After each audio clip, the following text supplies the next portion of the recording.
اعوذ باللہ من الشیطان الرجیم بسم اللہ الرحمن الرحیم الم تر الی الذین نہوا عن النجوی، کیا تم نے دیکھا نہیں کہ وہ لوگ کہ جنہیں منع کیا گیا تھا نجوا سے. یہ آیت جو ہے سورہ نساء میں آ چکی ہے، آیت نمبر 114.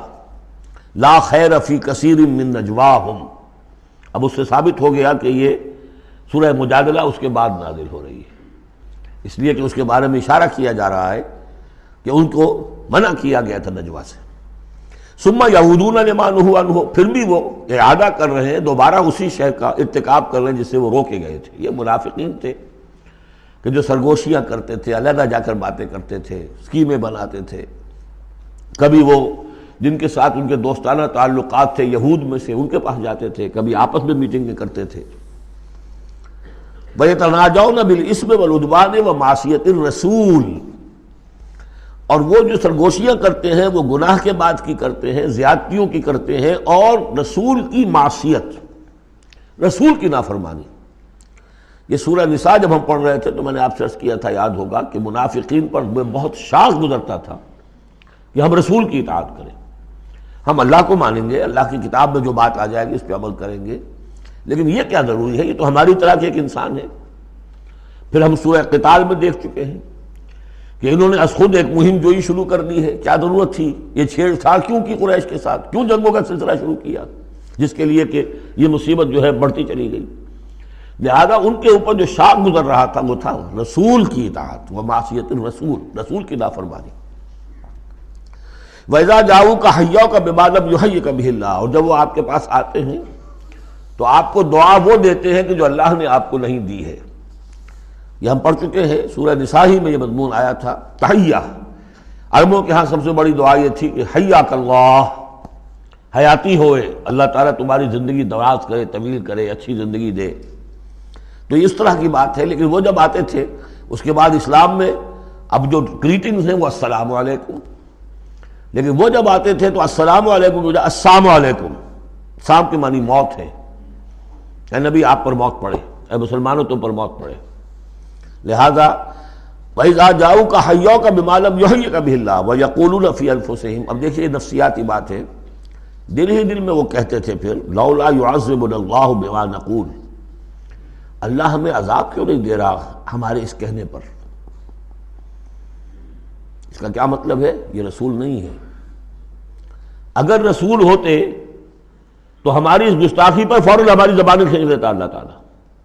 یہ ہے وہ چیز جس سے کہ ہم نے سورہ حدید میں دیکھا تھا کہ پھر وہ جو تھوڑی بہت پونجی ایمان کی ہوتی ہے وہ بھی برف کی طرح پگھلنی شروع ہو جاتی، زائل ہونی شروع ہو جاتی. ایک شرارت کی، السلام علیکم یا رسول اللہ کہا، پھر اس کے بعد ہمیں پکڑ تو کوئی نہیں ہوئی. اس کا مطلب یہ اللہ کے رسول نہیں ہے. اللہ کے رسول ہوتے تو اللہ اپنے رسول کی یہ توہین اور یہ استہزاء کبھی برداشت نہ کرتا. حسبہم جہنم، ان کے لیے تو اب جہنم ہی کافی ہے، موضوع ہے. یصلونہا، اس میں وہ داخل ہوں گے، فبئس المصیر، اور بہت برا ٹھکانہ ہے.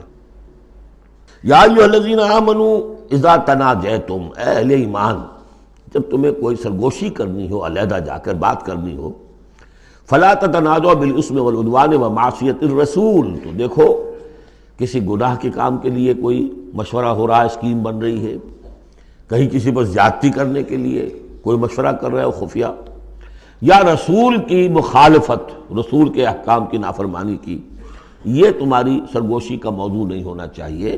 وَتَنَاجَوْا بِالْبِرِّ وَالتَّقْوَىٰ، ہاں علیحدہ جا کر کسی کو کوئی بات سمجھانی ہے تو نیکی کی تلقین کرو، بھلائی کی تلقین کرو، صدقہ و خیرات کی تلقین کرو.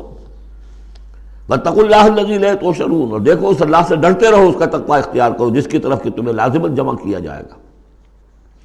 اِنَّمَا النَّجْوَىٰ مِنَ الشَّيْطَانِ، یہ نجوہ جو ہے یہ شیطانی عمل ہے، یہ شیطان کا کام ہے، یہ اس کی تحریک پر اور اسی کی طرف سے اس کے لیے تمہیں موٹیویشن ملتی ہے. لِيَحْزُنَ الَّذِينَ آمَنُوا، تاکہ اہل ایمان جو ہیں وہ رنجیدہ ہوں. ایک تو یہ کہ یہ ساری ان کی اسکیمیں جو ہوتی تھی وہ اسی لیے ہوتی تھی مسلمانوں کو نقصان پہنچائیں. ظاہر بات ہے کو نقصان پہنچے گا وقتی اور عارضی طور پر تو طبع بشری کی بنا پر کچھ نہ کچھ رنج اور افسوس تو ہوگا. اور ایک اس میں اور بات بھی نفسیاتی یہ ہے کہ فرض کیجئے کہ آپ نے دیکھا 3-4 آدمی ادھر خسر پسر کر رہے ہیں، تو خام خواہ آپ کو خیال ہوتا ہے کہ یہ میرے بارے میں کوئی بات کر رہے ہیں، اور اس سے کہ آپ کی طبیعت پر ایک الٹا اثر ہوتا ہے۔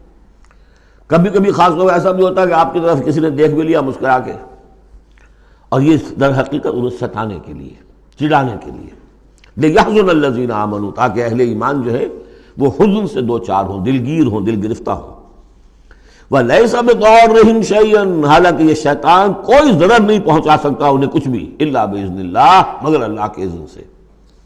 اللہ کی طرف سے کوئی آزمائش آنی ہے تو آئے گی، کوئی روک نہیں سکتا، لیکن شیطان اپنے ارادے سے، اپنے اختیار سے کوئی ضرر نہیں پہنچا سکتا۔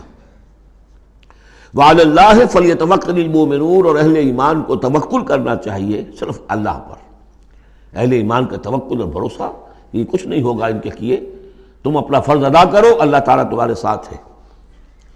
یا ایھا الذین آمنوا اذا قیل لکم تفصحوا فی المجالس فافصحوا یفصح اللہ لکم، یہ بھی ان منافقین کا طرز عمل تھا کہ مجالس میں جب حضور کی عام مجلس ہے تو اس میں تین چار آدمی ذرا قریب ہو کر ایک گچھا سا بن کر بیٹھے ہوئے ہیں، اور جو بات ہو رہی ہے حضور فرمائے ساتھ ساتھ وہ فقرے بھی چست کرتے جا رہے ہیں۔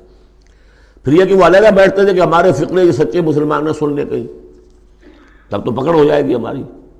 تو گویا کہ ایک گچھا سا بن کر وہ بیٹھے ہوئے ہیں، بہت قریب قریب ہو کر، اپنا ایک علیحدہ سالقہ بنا کر۔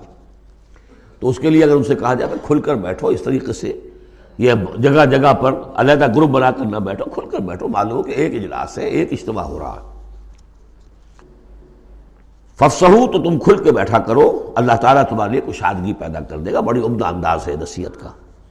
وَإِذَا قِيلَ انشُزُوا فَانشُزُوا يَرْفَعِ اللَّهُ الَّذِينَ آمَنُوا مِنكُمْ، اور جب کہا جائے کہ اٹھ کھڑے ہو تو چلے جایا کرو، اٹھ جایا کرو۔ یہ بھی ہوتا تھا کہ ایک میٹنگ ہے، مشورہ ہے، گفتگو ہوئی ہے، کوئی مسئلہ طے ہو گیا ہے، اب یہ ہمیں اقدام کرنا ہے، یہ فیصلہ کرنا ہے۔ اب یہ کہ جب مجلس برخاست ہوئی وہ بیٹھے ہوئے وہیں پر کچھ ایک گروپ بنا کر، اب اس کے اوپر تبصرے ہو رہے ہیں۔ یہ بھی در حقیقت بحیثیت مجموعی جماعت کے اندر ایک سوء ظن کی سی فضا پیدا کرنے والی شے ہے۔ اب جب اجتماع تھا، بیٹھے تھے، اجتماع ختم ہو گیا، اب جائیے۔ جب کہا جائے کہ اٹھ جاؤ تو اٹھ جایا کرو، اٹھ کھڑے ہوا کرو۔ یرفع اللہ الذین آمنوا منکم، اللہ تعالیٰ تم میں سے جو واقعی اہل ایمان ہیں ان کے درجات بلند کرے گا۔